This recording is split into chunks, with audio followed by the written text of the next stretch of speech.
Hello दोस्तों, शिव चर्चा भजन channel में आप सभी का स्वागत है। आशा करते हैं सब अच्छे होंगे। मैं भी ठीक ही हूँ। आज मैं एक शिव भक्त की कहानी सुनाने जा रही हूँ। सब भगवान के भक्ति करते हैं, पूजा पाठ करते हैं। अमीर ही आदमी करते हैं, गरीब आदमी को तो बोलते हैं खाने का तरसते हैं, खाने का जुटता नहीं तो पूजा कैसे करे। देखिए एक गरीब आदमी कैसे भगवान शिव का पूजा करते हैं और भगवान शिव कैसे सहाय हो जाते हैं और गरीब का अमीर कैसे बना देते हैं। इसीलिए एक नाम भोलेनाथ भी कहा गया है शिव जी को। तो चलिए कहानी को शुरू कर रहे हैं। एक गरीब व्यक्ति था, वो हमेशा शिव का पूजा करता था। सुबह प्रातः उठ के नहा धोवा के पहले शिव मंदिर जाके पूजा करता, तब अपना अन्न जल खाता और अपना काम में निकल जाता। मजदूरी का काम, जो भी कहीं भी काम मिलता करता, परंतु वो हर दिन शिव पूजा करता और मन में हमेशा शिव नाम जपते रहता, भगवान को याद करते रहता। तभी एक बार क्या हुआ, ऐसे ही पूजा पाठ करते रहा तो जानते हैं ना कि कोई चीज़ अच्छा कोई करे, कोई ज़्यादा करे, उसमें अगल बगल वाला ज़रूर बोलते हैं, अच्छा हो या बुरा हो। पड़ोसी तो हमेशा ताना मारते रहते हैं। तो उसी तरह एक बार पड़ोसी ने बोले उसको कि क्या तुम भगवान का पूजा करता है, भगवान का पूजा करके तुमको मिला क्या आज तक? तुम तो वही गरीब के गरीबे रह गया है। इतना दिन से तुम पूजा कर रहा है, ना तुमका घर में खाने का अनाज है, ना तुम्हारा शरीर ढकने के लिए अच्छा अच्छा कपड़ा है, वस्त्र है, कुछ तो है नहीं। अपना बीवी बच्चा भी जैसे तैसे रहता है, तुम भी जैसे तैसे रहते हो और भगवान का भक्ति पूजा दिखा रहे हो। कहाँ भगवान है तुम्हारा और कैसे तुम पूजा करता है? ऐसे पूजा होता है? जाके तुम लोटा भर जल चढ़ा देता है और भगवान को पूजा होता है इस तरह? पूजा जाके देखो मंदिर में कितना 56 भोग लोग चढ़ाते हैं भगवान को, सोना चांदी कपड़ा लाता बहुत कुछ दान पुण्य करते हैं, तब भगवान खुश होते हैं। तुम्हारा एक लोटा जल से खुश होंगे। और वो क्या करता, हर दिन एक लोटा जल और ये बेलपत्र चढ़ाते भगवान शिव को, और कुछ उसका है ये नहीं है तो चढ़ाएंगे क्या? तो वही ताने मारते रहा।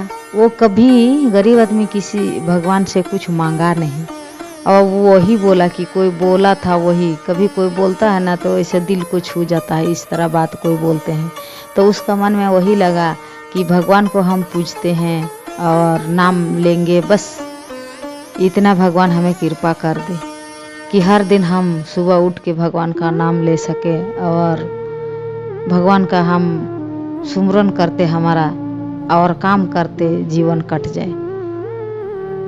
यही भगवान से वरदान मांगा और कभी अन्न धन नहीं मांगा। वो अन्न धन मांगने से पहले उसी का बात उसका याद आ जाता कि कोई व्यक्ति बोला था कि भगवान को इतना कुछ चढ़ाते हैं तब भगवान प्रसन्न होते हैं। इस तरह एक लोटा जल बेलपत्र से प्रसन्न नहीं होंगे शिव जी?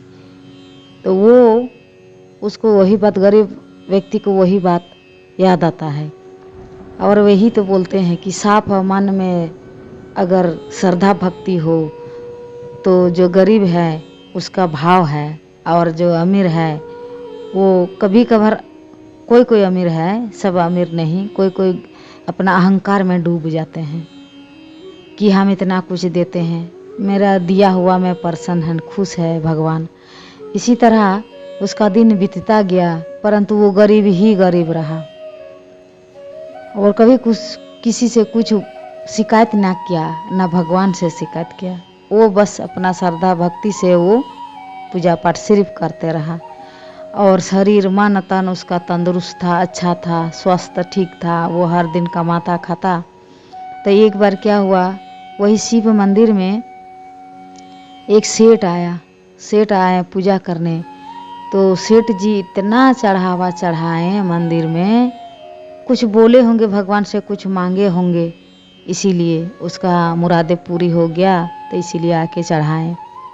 इतना चढ़ाएं, कपड़ा लाता पूरा दान दक्षिणा किए, सोना चांदी हीरा जवरत गहना सब कुछ चढ़ाएं वहाँ, सब सोने का ही दिए। त्रिशूल डमरू खड़ाऊँ हर चीज़ भगवान को सोने का, थाली लोटा गिलास हर चीज़ सोने का चढ़ा दिए और फल फूल में प्रसादी में 56 भोग भी लगा दिए और इतना चढ़ाए और बोला सेठ जी मंदिर में जो पंडित रहते थे उसको बोले, अन्न धन बहुत कुछ दिए और बोले पंडित जी से कि ये लीजिए और भंडारा करवा दीजिएगा, यहाँ पर मंदिर में खिचड़ी पका के सबको खिला दीजिएगा। इतना दिए सेठ जी। तब दिए तब फिर से अड़ोसी पड़ोसी उस गरीब व्यक्ति को ताना मारने लगा कि देखो तुम आज मंदिर गया था पूजा करने। गरीब आदमी बोला कि हाँ, हम तो प्रातः सुबह जाते हैं, मंदिर से आके ही हम अन्न जल ग्रहण करते हैं और अपना काम में निकलते हैं। तो आज तुम देखा कि सेठ आदमी कितना चढ़ाए, इस तरह पूजा होता है। तुम जानता है पूजा का मतलब क्या है? तुम कुछ नहीं जानता, तुम्हारा है ही नहीं तो तुम जानेगा क्या। तुम एक लोटा जल बेलपत्र से तुमको लग रहा है कि हम पूजा कर रहे हैं, हर दिन तुम जाता है। देखो आज सेठ जी जो चढ़ाए ना, यही पूजा होता है और वही दान होता है। यही उसको सब अड़ोस पड़ोस से ताना मारने लगा। और जो चढ़ाया मंदिर में उसका मन में अहंकार हो गया, सब बोलने लगा तो उसका और सीना छाती फूल गया अहंकार से कि हाँ सब कोई। देखिए दोस्तों, कोई बोलते हैं ना, कोई किसी का शिकायत करे तो मुंह लटका देते, कोई किसी का शाबाशी करे तो उसका धीरे धीरे अहंकार बढ़ जाता है। तो उसी तरह उस सेठ जी को शाबाशी किया, सब बोलने लगा। तो जब इतना मनुष्य बोलने लगे तो भगवान जरूर खुश होंगे, शिव जी। और उसका मन में अहंकार आ गया, इतना अहंकार उसका हो गया कि जो नहीं जानता था वो सबको बोलते फिरने लगा कि हम इतना दान किए, हम इतना चढ़ाए, हम फलना मंदिर में हम इतना दिए, ये किए वो किए, वो बोलने लगा। तो ज़्यादा बोलना, हर जगह प्रचार करने का मतलब यही है, अहंकार। तब एक दिन क्या हुआ,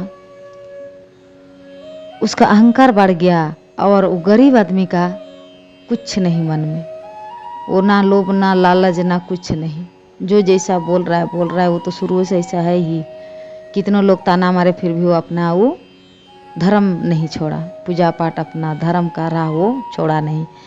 तब एक दिन शिव पार्वती कैलाश पर बैठे दोनों देख रहे हैं कि ये भगवान दुनिया मनुष्य भगवान ही तो बनाए हैं, उन्हीं का रचयिता हम सब हैं। तो देख रहे हैं दोनों और बोल रहे हैं कि हे भगवान, माता पार्वती बोल रहे हैं कि हे भगवान, हे महादेव। जो गरीब आदमी है देखिए, वो एक लोटा जल और बेलपत्र चढ़ा के प्रणाम करके आपको आ गया और कुछ बोला नहीं मंदिर में। और देखिए जो मंदिर में इतना कुछ सोना दाना चढ़ाया, भंडारा करवाया, वो हर जगह अपना प्रचार करते फिर रहा है। वही बोलने लगा, तब अब कुछ कीजिए महादेव, उसका अहंकार चूर कीजिए और इस गरीब पर दया कीजिए महादेव। माँ पार्वती बोली।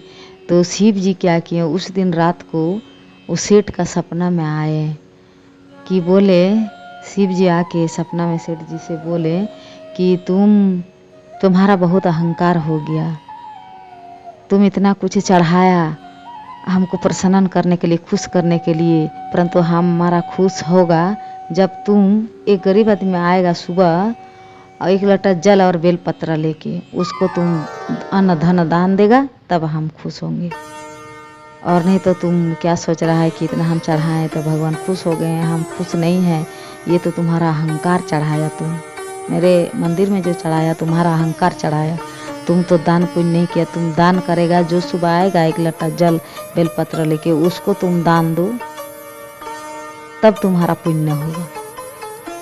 अब बस सेठ जी उसका आँख खुल गया, नींद से आँख खुल गया। तब वो सोच में पड़ गया कि हम इतना कुछ चढ़ाए, महादेव आके बोले तुम्हारा अहंकार चढ़ाया मेरे मंदिर में, मेरे ऊपर तुम जो चढ़ाया, हमको जो दान दिया वो दान नहीं, वो अहंकार दिया। तब वो किए क्या, तब वो सेठ जी क्या किए, उठ के और नहा धोआ के और मंदिर गए। जाके देख रहे हैं कि सच में एक आदमी एक लोटा जल और बेलपत्र लेके मंदिर में पूजा कर रहा है। तब सेठ जी को विश्वास हो गया, जो सपना देखे थे वो और वो व्यक्ति, तब उनको पूछे सेठ जी, वो गरीब आदमी को पूछने लगा कि आपका घर कहाँ है, कहाँ रहते हैं। तो पता लगाए और बता भी दिए कि आपका घर देखना है। तब मेरा गरीब का घर क्या देखेंगे साहब। बोले नहीं, तुम्हारा घर देखना है, तुम्हारा घर देखने हम जाएंगे। तो सेठ जी गया, उस गरीब आदमी के घर में देख रहा है, जो है गरीब का घर में जो रहता है, अपना झोपड़ी, अपना जो थाला बर्तन है, जो कपड़ा लता गुदड़ी उदड़ी है, वही सब देखें सेठ जी। तो सेठ जी अचंभित हो गए। कोई भी अमीर घराना में पले बढ़ता है तो गरीब का एहसास नहीं होता है। जब आँख से देखते हैं ना, और भगवान का दृश्य से जब देखते हैं तब एहसास होता है।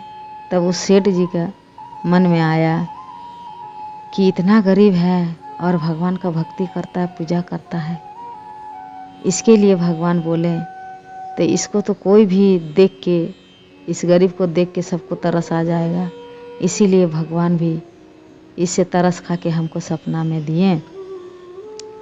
और सेठ जी अपना घर गए और घर जाके पूरा एक गाड़ी में भर के अन्न धन, उसका कपड़ा लता जो है जितना कमती था सब पूर्ति किया। सेठ जी उस गरीब व्यक्ति के घर में भर दिया और गरीब मनुष्य वो अमीर हो गया, अमीर हो गया। और कभी नहीं बोला सेठ जी कि हम उस गरीब को दिए। वो भगवान का सपना का याद आते रहा कि हम कुछ बोलें तो अहंकार हो जाएगा। इसीलिए जो दान पुण्य करते हैं वो बोलना नहीं चाहिए। वो भगवान देख रहे हैं, भगवान जो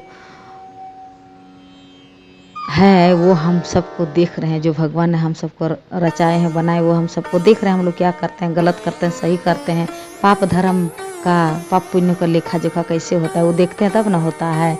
इसी तरह वो सेठ जी समझ गया, वो उसका हृदय परिवर्तित हो गया और वो कभी कुछ नहीं बोला कि हम गरीब को दिए। इसी तरह से उसका तन मन हृदय शुद्धि हो गया और अच्छा लगने लगा। हर हर महादेव। दोस्तों, मेरा कथा अच्छा लगे तो लाइक कीजिए, शेयर कीजिए, सब्सक्राइब जरूर कर लीजिएगा चैनल को, ताकि हम भक्ति भरा कथाएं आप सबको सुना सकें।